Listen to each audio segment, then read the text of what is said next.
Hello, I'm back. I think I'm going to say that all the time because I really like saying that. So well, first of all, today's my anniversary. So I'm sure you're wondering why I do not have on a hat. But when Frank and I were together, some of you know that he used to be gone for months on end, and I would only see him Wednesday evenings because I would drive down to Silicon Valley, which is in San Jose, and I would take him clean clothes and sheets for his sleeping bag because the man slept under his desk. He was refusing to get an apartment down there. He always said, no, no, no, no. If I'm going to spend any money, I'm going to spend it on this really nice woman that I know and not an apartment in San Jose. So when he did come home, which for years was like every 2 or 3 months, he'd come home for a long weekend. And then, of course, I would always try to look really nice because when I would go down on Wednesdays, it was after work. So, I didn't exactly get all dressed up. This was one of his favorite saris. He really liked that. And he bought me this beautiful necklace and these earrings in Venice. And so I thought I wanted to wear that because this is how I frequently looked when he would come home and I would make a nice dinner, and since it's my wedding anniversary, I thought this would be appropriate. Okay, so enough about that. My story today is called Oskar. One day when I had cleaned our little cottage, my schoolwork was done, and the yard was all perfect, and I was waiting for my papa because I would wait for him and give him something to eat before I would go off to work in the nursery. He came home and he had a little box. The box had like little holes in it. And, I was looking and going like, oh my God, I wonder what that is. I wonder whether that's for me. He didn't say anything. He just took it off his bicycle and he brought it in and he said, okay, so what did you fix me to eat? And I said, oh, I made you potato pancakes. And he said, oh, that's great. I love those. But I don't know. I don't think that was a good idea because we don't have any Apfelmus. Apfelmus is like applesauce but thicker. It's not quite that thin, but that's what you traditionally serve with potato pancakes. And I said, oh no, I made some for you. And he said, what do you made? How can you make that? And I said, well, Oma came home with 2 apples and she gave them to me. Most of the apples were brown, they were rotten, but there was enough left over that I thought, okay, I'm going to make Apfelmus. And he said, well, how did you do that? And I said, well, I peeled it and I took all the stuff out from the inside and I cut it real small, and then I put some water, and then I made sure it wouldn't burn, and I kept stirring it, and then when it was real super soft, I took it out and I mashed it up with a fork. And he said, boy, that's pretty good. I would have not thought of that. But I said, but then I tasted it and it seemed like a little bit bland. So you know what I did? I put something special in there. And he said, what do you mean? What are you talking about? And I said, well, I know where you hide that bottle. And he said, what? What do you mean bottle? What bottle? And he was grinning. And I said, you know exactly what I'm talking about. You know the bottle that you hide in our tool shed? The one that Mama gets very upset about because it's alcohol. And she says that you shouldn't be smoking and drinking alcohol because we don't even have enough money for food, but you somehow have money to buy what you call the Goldtröpfchen. That means like the golden drop. And he said, you wait a minute, you know about that? And I said, well, of course I know about that. And he said, how did you figure that out? I said, because a lot of times I see you walk into our tool shed and then you come back out and you're smoking a cigarette, but when I come close to you, you smell funny. And he just burst out laughing and he said, for a little kid, you're pretty smart and you're very observant, but I did not know that you knew that I hide that bottle there. Did you tell your mother? And I said, no. And he said, are you going to? And I said, well, no, because she gets upset. And he said, okay, well, make sure that you don't tell her. Well, anyway, so what did you do? I said, well, I added a few drops of that to the applesauce because I thought that you would really like that. And he said, boy, you really are my little girl. He said, no kidding, that sounds great.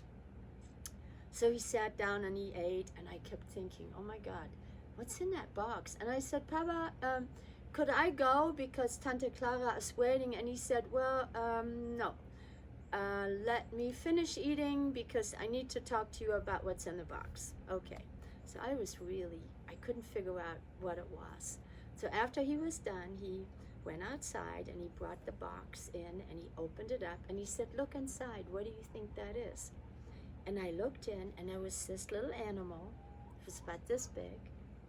And it looked like it had a funny coat. I'd never seen a coat like that.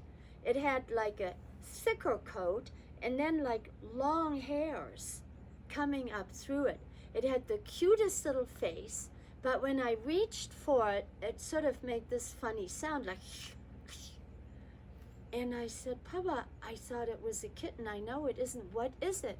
And he said, well, what do you think? I said, I don't know, but it's afraid of me. I don't know what it is. And he said, it's a little baby fox.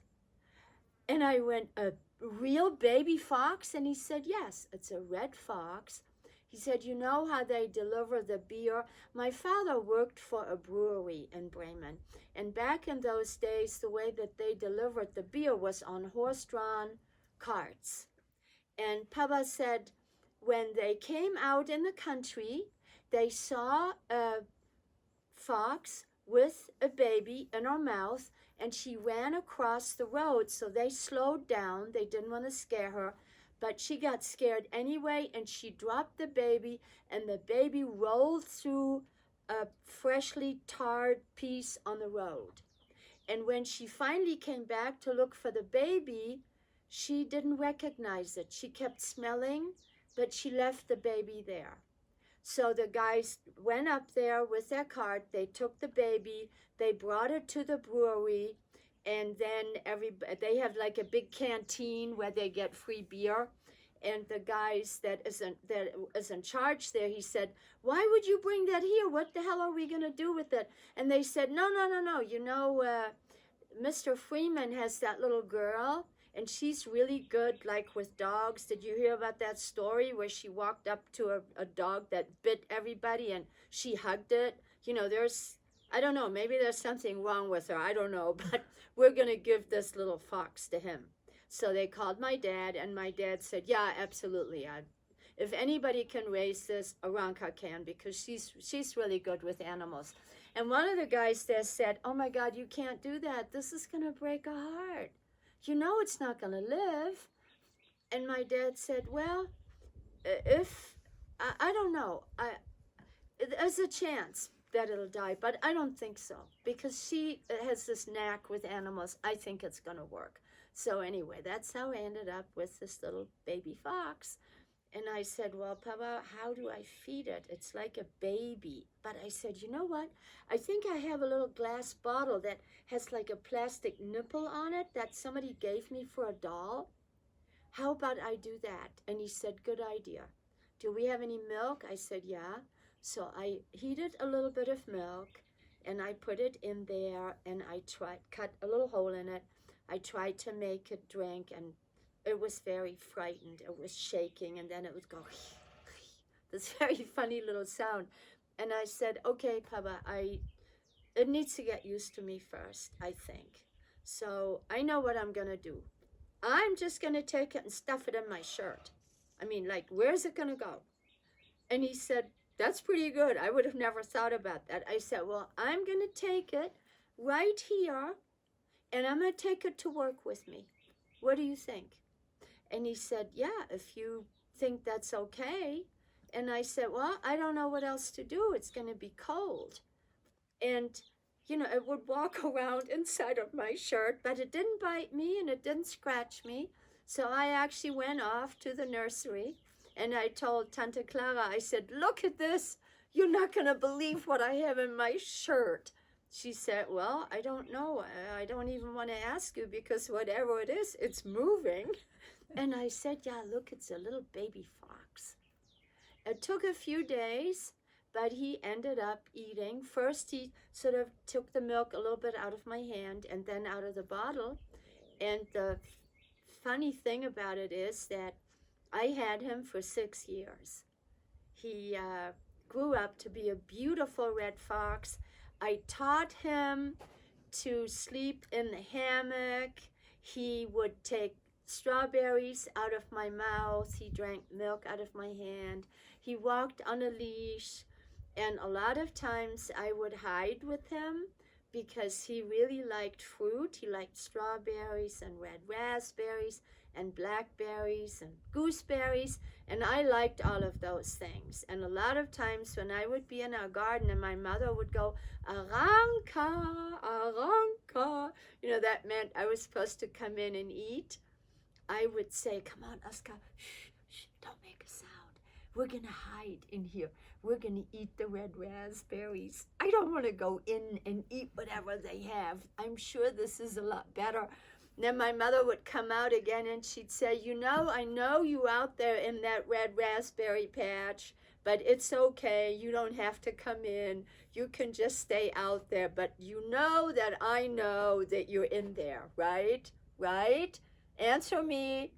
And I'd say, yes, Mama, I know. At one point, there was an article in the local paper in the Visual Courier. They somehow had heard about the little girl that had a fox. So they came out and they did an interview. They had a lot of pictures that they put in the paper, which I thought that was pretty neat. And my mother had several copies of it, but somehow it got lost. I wish I still had it because it was pretty fun.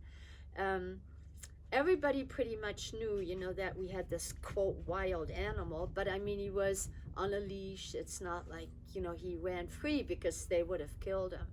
So one day when my dad and I were walking and we were taking him for a walk by the river, a lady came to us with a terrier.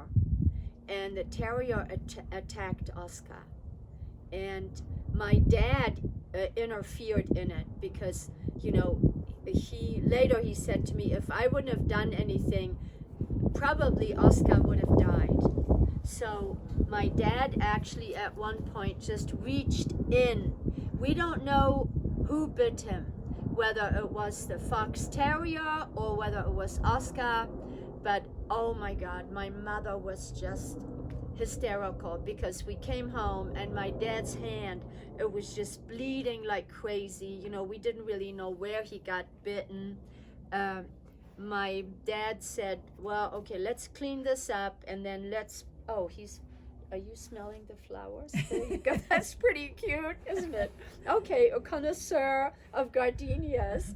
And my dad said, come on, let's just wash this. And she said, but you have to go see the doctor. And he said, are you kidding? We don't have money to go to a doctor. It'll be fine. Don't worry about it. And she said, well, how do you want me to disinfect this? And I was standing there and I thought, should I tell her that he's got a bottle of this liquor hidden? Or should I not say anything? And my dad looked at me and he winked at me. And he said, you know where the disinfectant is, don't you? And he winked, and I said, yeah, Papa, I know. So I went into the tool shed, and I found the bottle with the booze, and he poured it on there, and oh my God, his face, I could see how painful that was. And I said, why are you doing that? And he said, well, that's about the only thing we have for disinfectant, but it'll be okay. Well, and it healed, but it was really the next day, for several days, it was really swollen. It looked terrible. But that was my story with Oskar my fox. And it was really, it was a wonderful experience to be able to have an animal like that. So thank you very much for listening. Toodaloo, till next time.